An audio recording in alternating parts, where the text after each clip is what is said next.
Okay, today I'll be predicting the Houston Texans record prediction. So, looking at the Texans roster, the roster definitely improved. They brought in Joe Mixon. Their wide receiving core is actually insane. CJ Stroud should continue doing good, and their offensive line not that bad. Tunsil, they have Tunsil, Green, Shaq Mason, which should be pretty good. Their defense actually looks pretty good as well, especially their defensive line. They still have Will Anderson. They brought in Hunter. Autry is a pretty good defensive tackle. Linebacker and secondary slightly concerning, but with the Miko Ryans is their head coach, I expect them to do better. So if your first game versus the Indianapolis Colts, Colts do play the Texans really tough. I'm not sure how Anthony Richardson is going to do, and they have a lot of question marks for the Colts, so I'm going to take the Texans. I think they start off with a bang. Then week two versus the Bears, Texans for sure have home field advantage. Bears are a kind of talented team, similar to the Texans, but with less success. Caleb Williams, I think he could do possibly well versus that Texans defense, but I don't trust that Bears defense versus that Texans offense. I'm taking the Texans here.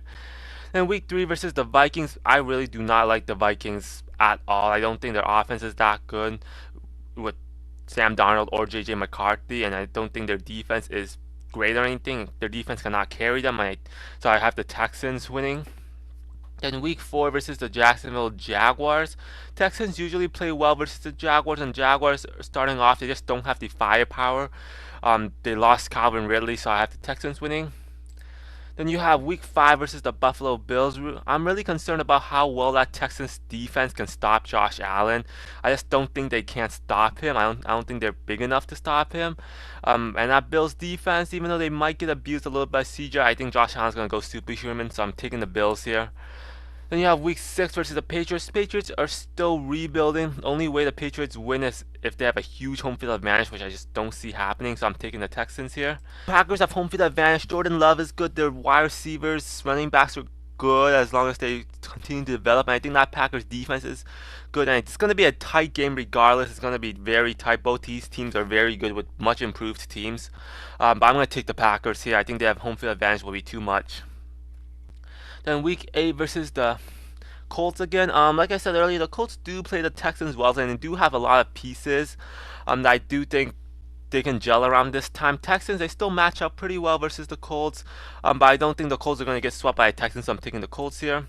Then it's the Thursday nighter versus the Jets. It's just too harsh of an environment to play in. The Jets have home field advantage. It's a short week. Jets defense, I think, is one of the few that can stop that Texans offense. So I'm going to take the Jets here. Then coming off a mini bye, you have them against the Lions. Lions, similar to the Texans, they have a really good team. They're young as well. But I believe that Lions wide receivers will hold them back a little, and I trust the Texans defense over the Lions defense. So I'm going to take the Texans here. Then you have them versus the Cowboys. Texas game right here. Cowboys team is talented, even though they didn't bring in a lot of players. They're still very talented. It's a very similar team to last year. But Dallas, I believe, similar to last year, they won't play very well against good teams like the Texans. So I'm taking the Texans here. Week 12 versus the Titans. Titans, they just aren't as talented as the Texans are. Uh, I don't really trust Will Levis. Pollard is okay at best in their, but I don't really trust that. I don't trust Will Levis at all. So I'm going to take the Texans here. Then you have them versus the Jaguars. Jaguars are coming off a bye. And like I said earlier, the Jaguars aren't as talented as the Texans are, but Trevor Lawrence can put up a game or two. ETN can have a game or two long run. I don't see the Jaguars sweeping the Texans, so I'm taking the Jaguars here. Then they have their bye, a really late bye. And then you have week 15 versus Miami. Miami do have a very scary offense, but it's late in the year. And I think the Texans offense can slow down the Miami defense just enough, and I don't think Miami's defense is good enough to stop that Texans offense. So I'm taking the Texans here. Then you have week 16 versus the Chiefs. Chiefs, obviously Super Bowl defending champion. It's going to be a very tight game, and I think the Chiefs know how to finish off opponents. So I'm taking the Chiefs here. Week 17 versus the Ravens. Ravens also a very good team. Texans have a really hard stretch down here, but Ravens defense is really good. Offense is going to be really good. I think it's going to be a really tight game. But I think after coming off that loss against the Chiefs, I think Texans will. They have home field advantage in a really short week, so I'm taking the Texans here. Then you have week 18 versus Titans. I do believe that, like I said, I don't like Will Levis. I think the Texans will sweep the Titans, so I'm taking the Texans here. So Indiana, the Texans going 11-6, 4-2 in the division, 6-2 at home, and 5-4 away.